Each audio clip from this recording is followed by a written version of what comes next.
All right, what's going on, you guys? Nick here with Nick Strength and Power. So I had a very interesting request for a video today. Someone requested that I do a video on Hulk Hogan and whether or not I think he could have been successful as a competitive bodybuilder with the best physique that he ever had.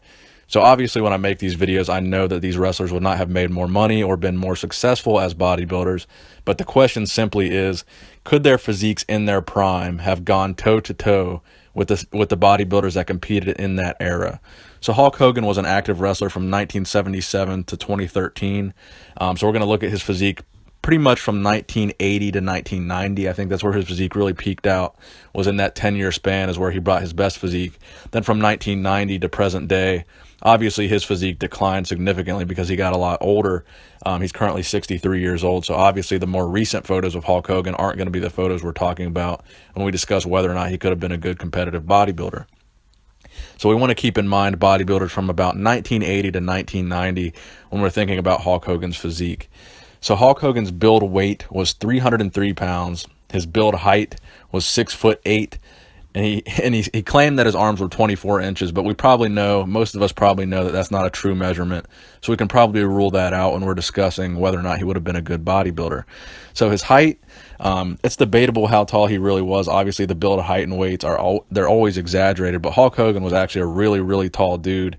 So he's probably significantly over 6 foot, probably over 6'5", but 6'8" might be a stretch. But he probably could have been close to 300 pounds. So I kind of believe that build height to be true. So if we look at some photos from Hulk Hogan in his prime, we got to look at some photos where he actually has some good conditioning. Because most of his career, believe it or not, Hulk Hogan he really wasn't in that good of shape. There was a lot of years where he competed or where he wrestled where he actually didn't even have any visible abs whatsoever. So we got to look at some photos of him from his prime. But right now I'm going to show you guys some photos of Hulk Hogan involved in the bodybuilding community, because that's one of the reasons why I think this video is especially relevant, is because Hulk Hogan is still very active and very participative in the current bodybuilding scene.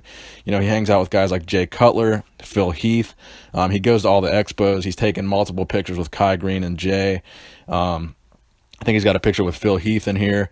So he's obviously good friends with all these guys. He obviously hangs around the industry a lot. I've seen him at a couple Arnold Classic expos, so he's definitely still interested in what's going on in the fitness world. So when we look at Hulk Hogan's physique from his prime, like I said, there's really not a whole lot of years where he had that good of conditioning. He was pretty much always just kind of a big, thick guy. But because he had such a heavy and dark tan, it made him look a little bit in better shape than he really was.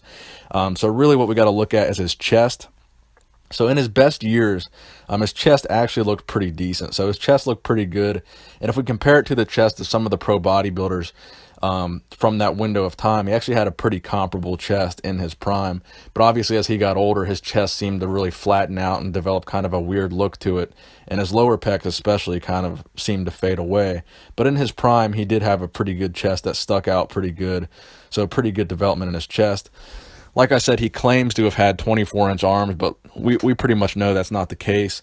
If we look at his actual arm development when he hits a front double bicep, it's kind of comparable to some of the bodybuilders from that era, but really not. I mean, the tricep sweep beneath the bicep is kind of lacking, and that's one of the things you want to look for in a bodybuilder that was competitive during that time. When they hit a front double bicep, you could clearly see that separation between their bicep and their tricep, and they had a nice thick tricep underneath their bicep. But it definitely seems like his his biceps dominate his front double bicep pose. So for that reason, we can probably rule out his front double bicep as being a very competitive one. And also when he hits that front double, it kind of seems like it makes his chest fade away a little bit, and his chest doesn't really look that impressive when he hits it. So that's another thing to consider. He hits a lot of side chest, side tricep poses, and in those poses he looks pretty good. But again, probably not, professional bodybuilder competitive level. So overall, evaluating Hulk's physique in his prime, could he have competed as a bodybuilder in the NPC? Probably for damn sure he could have done pretty well in the NPC, especially in the 1980s. I don't know, the IFBB in the 1980s, I don't think he quite had what it would have taken to be successful in the IFBB. Maybe he could have turned pro in the 1980s, but probably not have been a very competitive pro. So overall, my opinion of Hulk Hogan, yes, he probably could have been a bodybuilder in that time frame, but could he have been that successful? Probably not. So I hope you guys enjoyed the video. Let me know in the comment section below what you guys think about Hulk Hogan's physique at his prime. Nick Strength and Power, signing out.